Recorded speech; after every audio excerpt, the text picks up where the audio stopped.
Remember a time when a new console generation meant something?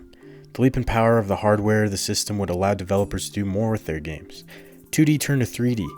AI had the capability of being smarter.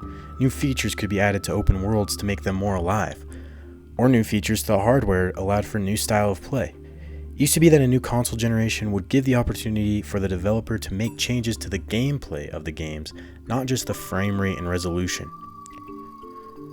Now, it seems that the new console generation just means that us gamers were upgrading our graphics card, making the PS5 feel more like a PS4 Pro 2 instead of an actual console leap. And yes, I know there are some PS5 exclusives not available on the PS4. The PS5 is the only machine powerful enough to run a beautiful game like Destruction All-Stars, but pretty much all the big hitters are staying cross-generational, and will be for a while. It just makes me wonder if buying a PS5 was even worth it. Did I really need to pay $500 just for Demon Souls? Most of the other games look fine on my PS4, and COD Modern Warfare actually looks better on my PS4. Also, it makes you wonder if these games are being held back because of lesser hardware. Yes, scalability is a thing, but developers still have to set the bar of what specs the game will be playable with. God of War was a stunning game with vast open areas which seemed to use all the power of the PS4. There's no way it would have been playable on the PS3. Is God of War Ragnarok just going to be the same as God of War, but with the option to scale up to 60 FPS and 4K for PS5 users?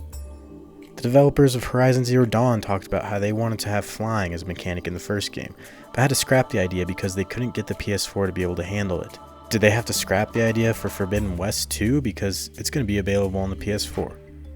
At the very least, developers will have to spend time and resources making sure that the games will run on the last-gen hardware.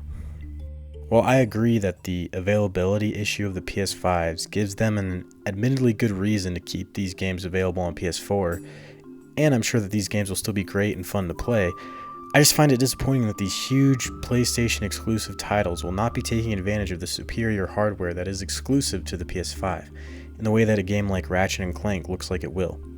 To me, it seems like the PS5 is not really a necessary purchase right now, and won't be for a while longer.